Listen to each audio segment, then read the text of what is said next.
Shalom. This is to explain why Israeli society seems now determined to pay a huge ransom price for Gilad Shalit, the Israeli soldier captured by Hamas. A little bit of and this is based on an article by Evelyn Gordon in Commentary Magazine. Very interesting analysis. First of all, why do Israelis want to free Gilad Shalit? Well, number one, they're empathetic. Almost every Israeli family, except for the ultra-Orthodox, have people fighting or have fought in the service, and everybody can empathize with the situation of would be their son or daughter who could be captured. They'd want him back, of course. Second of all, there's a long history in Judaism of the mitzvah of pijon shvuyim, of ransoming of captives. In fact, historically, Jews paid a huge price to get captives back. Now, there is information about it in the Talmud and the codes, but I'll talk about that later.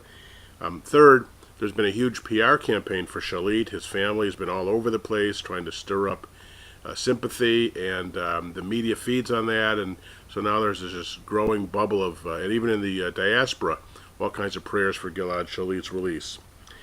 Third, there's a sense that if the government, fourth, if the government appears to be indifferent to the fate of its soldiers, well then it might decrease motivation to serve. And finally, a very interesting analysis about since the peace process has gone so sour, and let me give you that analysis, and the Israelis are convinced there is a military solution to terror. They figure it's okay to release all these terrorists. They'll be able to stop terror. Now, the analysis is this.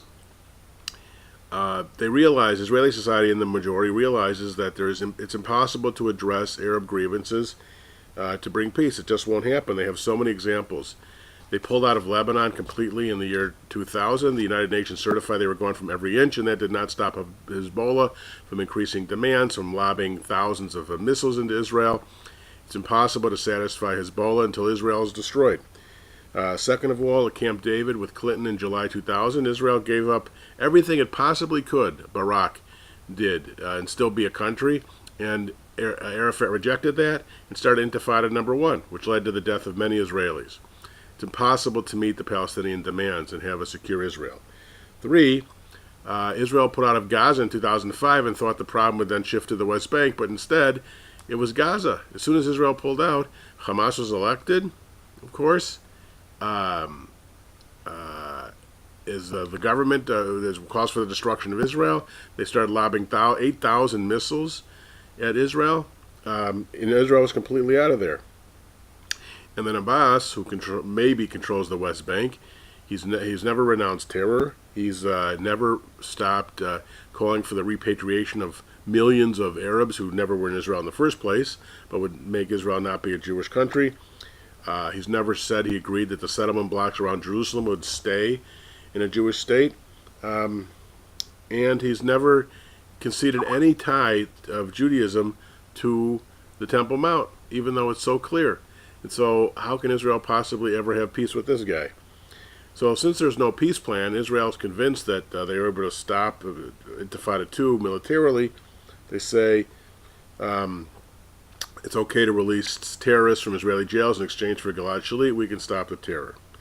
Now, what are the arguments against this? Well, in '85, in the Drabil exchange, where Israel gave up 1,150 terrorists, that led to Intifada number 1. They gave up some of the worst murderers of anti-Israeli murderers, and that led to Intifada number 1. There's a strong belief that, and then of course Arad they never made an exchange for, and nobody knows what happened to him. There's a belief that if you trade terrorists for 1 or 2 soldiers, that'll increase terrorism and increase abductions. They have an incentive now to abduct people. Number 2, it undermines peace because it proves to the Arabs you can get more through violence than through negotiations. 3, those who are freed will kill more Israelis. The problem is that you don't know which Israelis they'll kill, so they're faceless. And except for that, in the case a few years ago where that rabbi with 7 kids was killed, and then Israel could finally put a face with somebody who was actually killed by a freed terrorist. And fourth, it projects an image of weakness when you give up 1,000 soldiers for 1 soldier. Now, the main issue that Evelyn Gordon explains is that the government does not release any statistics on the number of terrorists who are and prisoners who are released in exchange for one or two Israelis, even dead bodies, what they go on to do. If the Israeli people knew the extent to which that these freed prisoners and terrorists go back and kill Israelis, it might change the story. For example, in this current deal for Shalit, they're supposedly going to give up 1,000 Israeli prisoners, Arab prisoners. Hamas gets to pick 45% of them. That means 450 Hamasniks who are dedicated to the destruction of Israel will be handpicked by Hamas to be released for Gilad Shalit. Okay, so this is the situation as it is now on the why Israeli society seems to be determined to have another Gibral kind of exchange, 1,000 Arabs in jails who have committed crimes for one guy.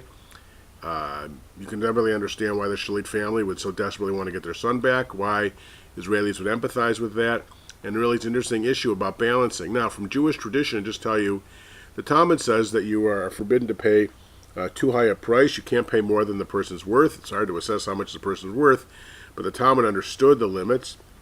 And later, the rabbis in the medieval period said that if you pay too high a price, it would encourage more kidnappings. And there is a case of Rabbi Meir Rothenberg, a very famous rabbi who was captured, refused to let himself be ransomed, and was killed. But that's a minor case. It's been mostly in Jewish history where huge prices have been paid for ransoming. So that's kind of the frame of the issue. I hope that helps clarify some of the issues around the why Israel would give up 1,000 people, would turn over 1,000 murderers to get one body back, and the pros and cons of it, about whether it's really a tough dilemma about what's the right thing to do.